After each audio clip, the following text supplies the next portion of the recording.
Hello అండి, అందరికీ నమస్కారం. మా పల్లె రుచుల ఛానల్కి స్వాగతం. ఈరోజు మటన్ ఇష్టపడే వాళ్ళకి అందరికీ ఇష్టమైన పొట్టేలు తలకాయ కూర చేస్తున్నానండి. ఇది నా రెసిపీ కాదు, మా అమ్మ రెసిపీ. నేను మా అమ్మ దగ్గరికి వెళ్ళాను, అక్కడ చేసిన కర్రీ ఇది. నేనే ఫస్ట్ తినే వీడియో పెట్టాను. నేనే ఫస్ట్ తినేసి టేస్ట్ చేసి ఎలా ఉందనే చెప్పాను. మా అమ్మ బాగా చేస్తుందండి ఈ కర్రీ, నాకు వండటం రాదు. ప్రాసెస్ పెద్ద ఇదేం కాదు, కానీ అది క్లీన్ చేయడం అవన్నీ నాకు రావు. మా ఇంట్లో ఇది ఎవరు తినరు కూడాను. మా పిల్లలకు కూడా నేను అలవాటు చేయలేదు, అందుకే తీసుకురాము. ఎప్పుడన్నా అమ్మోళ్ళు వచ్చినప్పుడే తింటాను నేను తెప్పించుకుని నాన్న చేతన. మా అమ్మ క్లీన్ చేస్తుంది అదంతాను. నాకైతే కుదరదు, ముందు నుంచి అలవాటు లేదు నాకు అసలు. మటన్ కర్రీస్ కూడా నేను తక్కువే వండుతాను, ఓన్లీ మటన్ కర్రీ ఒకటే వండుతాను. దీనికి సంబంధించిన ఇంకెయ్యి చేయను నేను రెసిపీస్. క్లీన్ చేయడం కుదరక మెయిన్ నాకు వండడం రాదు, ఇక అంతే. బయట క్లీన్ చేసేసి మొత్తం అంతా మళ్ళీ లోపలికి వచ్చి క్లీన్ చేస్తుందండి మా అమ్మ. దీనికి కావాల్సిన ఉల్లిపాయ పచ్చిమిర్చి అన్నీ తరిగి పెట్టేసుకున్నాం పక్కన ముందే. మా అమ్మ వండే విధానం వేరు, నేను వండే విధానం వేరండి. చూడండి, మీకు తేడా తెలుస్తుంది. ఉప్పు కారాలు అవన్నీ మా అమ్మ ఒక్కసారిగా వేసేస్తుంది కరెక్ట్గా, నాకు అలా కుదరవు. నేను చూసుకుంటూ నిదానంగా వేస్తాను. మా అమ్మ కూడా ఏమి చదువుకోలేదండి, అయినా సరే మా అమ్మ కరెక్ట్గా వేస్తుంది కొలతలు అవన్నీ. నేను నాలాగా కాదు, మీకు తెలుస్తుంది కర్రీ చూస్తే కనుక. బయట క్లీన్ చేసేసి వచ్చి మళ్ళీ లోపల మంచినీళ్ళు పెట్టుకుని మళ్ళీ క్లీన్ చేస్తుందండి. ఇప్పటికి కూడా నా దగ్గరికి మా అమ్మ వస్తే కనుక మా అమ్మని అడిగి నేను ఉప్పు కారాలు అవన్నీ ఎంత వేయాలి ఏంటి అని చెప్పేసి కరెక్ట్గా సింగిల్ హ్యాండ్ మీద పడిపోతాయి అని చెప్పేసి మా అమ్మ చేతనే చేయించుకుంటాను నేను. అక్కడికి వెళ్ళినా సరే అంతే. మొత్తం నేను చేసుకున్నా కానీ పక్కన ఉప్పు కారాలు వేసే విషయంలో మాత్రం మా అమ్మనే అడుగుతాను నేను కూడా.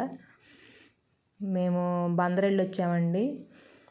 బందర్లోన బాదం పాలు ఫేమస్ మాకు బాగా. అక్కడ ఏవి ఉన్నా లేకపోయినా మాత్రం నేను బందర్లో బాదం పాలు మాత్రం తీసుకుంటాను. ఐస్ క్రీమ్ అది షార్ట్ వీడియో ఒకటి పెడతాను మీకు.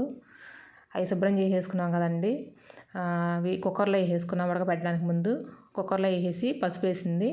పసుపును కొంచెం 1 లీటర్ నీళ్ళు దాకా పోసింది. కేజీ ఉంటుంది అది కర్రీ. అవి ముందు 7-8 విజిల్స్ వచ్చేంత వరకు ఉడకబెట్టేసుకున్నాము. ఉడకబెట్టిన తర్వాత వేరే ప్రాసెస్, తర్వాత కర్రీ ప్రాసెస్ మొత్తం.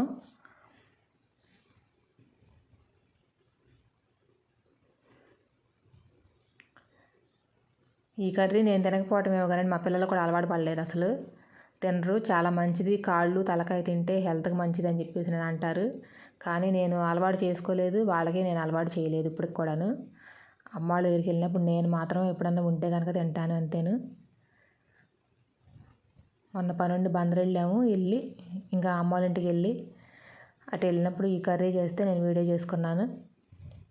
7-8 విజిల్స్ దాకా వచ్చినాయండి. విజిల్స్ వచ్చినాయి, అయిపోయింది. మేము పక్కన పెట్టేసి కర్రీకి దాక పెట్టుకున్నానండి. మేము దాక అంటాం దాన్ని.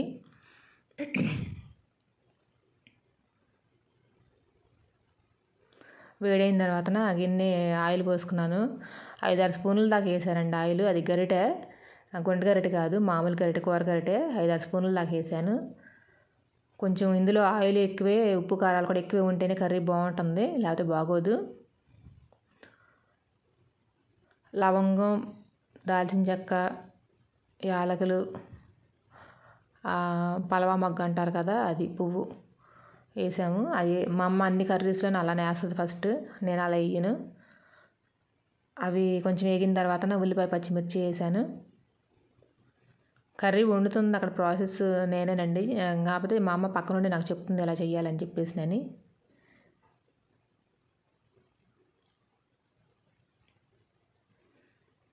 మటన్ వండడం కూడా నాకు అసలు 4-5 సంవత్సరాల నుంచే వచ్చిందండి. అంతకు ముందు వరకు నాకు రాదు. మా పెళ్ళై 20 సంవత్సరాలు అయినా సరే నాకు 4-5 సంవత్సరాల నుంచి నేను కొంచెం మటన్ వండడం నేర్చుకున్నాను. అది కూడా మా పిల్లల గురించి. నేను కూడా తక్కువే తింటాను, నేర్చుకున్నాను. పర్లేదు, ఇప్పుడు బాగానే వండుతున్నాను. అల్లం వెల్లుల్లి పేస్ట్ కూడా, ఉల్లిపాయ వేగిపోయింది కదండి, ఉల్లిపాయ వేగిన తర్వాత అల్లం వెల్లుల్లి పేస్ట్ 3 స్పూన్లు దాకా వేసేవాడిని. కేజీ కూర ఉంటుంది అది, 3 స్పూన్ల దాకా ఎక్కువే వేసింది. ఇంకా ఇదేనండి దానిలో ఎక్కువ గ్రేవీ, ఇంకా అంతకుమించి ఇంక ఏమీ ఉండదు. మిగతా మసాలాలన్నీ చాలా తక్కువ, ఇది ఒక్కటే గ్రేవీ. ఇక అల్లం వెల్లుల్లి పేస్ట్ చారులాగా ఉంటుంది కదా పల్చగా, ఇదే ఇంకా మెయిన్ అల్లం వెల్లుల్లి పేస్ట్. కొంచెం కొత్తిమీర ఒకటి ఎక్కువగా తీసుకుంది. పసుపు వేసాను, అది కూడా వేగిన తర్వాత పసుపు వేసాను.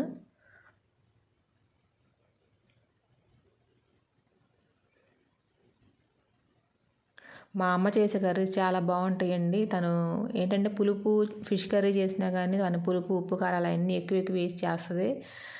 ముందు నుంచి ఆవిడకి అలా అలవాటు అయిపోయింది. కొలతలు కూడా చెప్పిద్ది, లెక్కలు నాకన్నా నాకే ఇంకా తెలియవు, మా అమ్మ బాగా చెప్తుంది. అల్లం వెల్లుల్లి పేస్ట్ వేగిపోయింది కదా, వేగిపోయిన తర్వాత మేము కుక్కర్లో ఉడకబెట్టుకుని వాటర్ పక్కన పెట్టి ఓన్లీ ముక్కల వరకే వేసాము. ఆ వాటర్ మళ్ళీ తర్వాత వేసాము.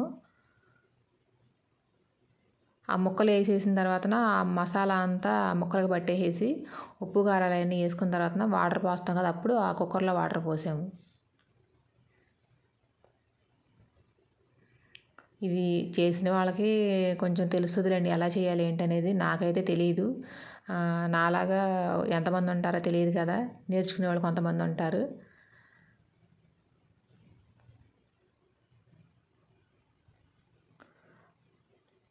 అల్లం వెల్లుల్లి పేస్ట్ అయిపోయిన తర్వాత ఇదిగోండి కళ్ళుప్పు వేసింది చూడండి మా అమ్మ కూడా. ఒక్కసారికే తను ఇంకా చెప్పేది ఎంత అని చెప్పేసినని, ఎంత వేయమని. నేనైతే సాల్టే 2-3 సార్లు వేసుకుంటుంటాను. కారం కూడా 3 స్పూన్ల దాకా వేసాను.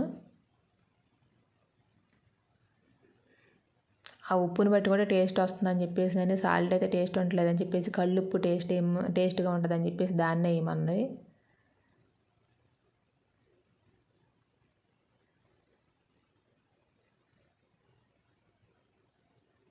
మా అమ్మ కర్రీస్ బాగా చేస్తుంది. తను ఒప్పుకుంటే కనుక తన్ని కూడా వీడియోస్లోకి తీసుకురావడానికి చూస్తున్నాను. మొన్న చూపించొద్దు అని చెప్పేసి నేను అంది, అందుకని చూపించలేదు.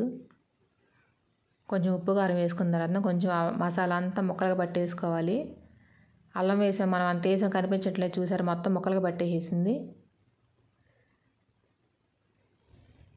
కొంచెం ధనియాల పొడి, గరం మసాలా, ఇంకంతే. నేనైతే ఎన్ని రకాలు వేస్తాను, మా అమ్మ అన్నీ వేయదు, అయినా మా అమ్మ కూరలు బాగుంటాయి.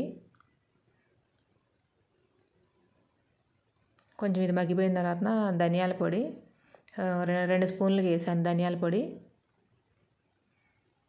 గరం మసాలా అయితే హాఫ్ స్పూన్ వేసాను అంతే. ఇది ఇంట్లో చేసినవేనండి అన్నీ. అలాగే నేను కూడా, మా అమ్మ కూడా అట్లా ఇంట్లో అన్నీ చేసి పెట్టుకుంటుంది.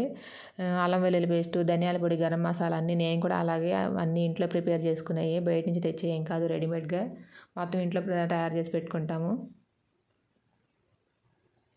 ఇదిగోండి ఇప్పుడు ఆ కుక్కర్లో ఉడకబెట్టిన వాటర్ ఉన్నాయి కదా, అవి వేసేసుకుని ఇంకా వాటర్ పోసుకోవాలి. అన్ని మసాలాలు అయిపోయినాయి, వేయటానికి ఏమీ లేవు అందులో.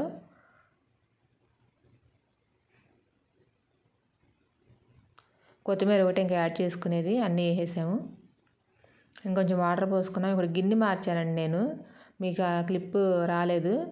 మళ్ళీ పొంగుతుందని చెప్పేసి ఆ వాటర్ కుక్కర్లోకి మార్చేసుకున్నాను నేను, కొంచెం పెద్దగా ఉందని చెప్పేసి. పొంగిపోతే మళ్ళీ ఆ మసాలాలు అవన్నీ వాటర్లోంచి బయటికి పోతే కర్రీ టేస్ట్ ఉండదని చెప్పేసినని మా అమ్మ చెప్పింది.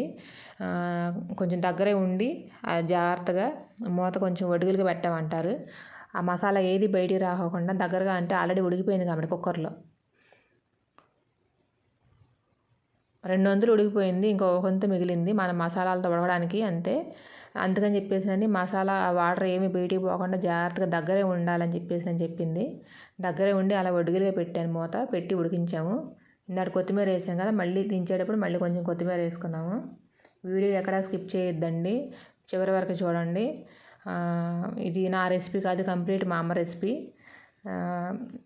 వీడియో నచ్చితే లైక్ చేయండి, షేర్ చేయండి, మా పల్లె రుచులు ఛానల్ని సబ్స్క్రైబ్ చేయండి. కర్రీ చాలా బాగుంది, నేనే టేస్ట్ చేశాను. ఇలా చారు అలా అంత పలచగా ఉంటుందండి, అలా వండించుకొని తింటాం మేము. అట్లాగే ముందు నుంచి మాకు అలా అలవాటు. ఒక్కొక్కరు చేస్తున్నారు గ్రేవీగా ఉన్నంగా తింటున్నారు, నేను చూస్తున్నాను కర్రీస్ చేసినప్పుడు. ఇలా చారువా అంటే ఇలానే ఉంటుంది అసలు. అది దగ్గరకు రానిచ్చేస్తారు, అది కర్రీలా ఉంటుంది. ఇంకా ఇలా ఉంటేనే చారువా. అది చాలా బాగుందండి, ట్రై చేయండి అందరూ కూడా.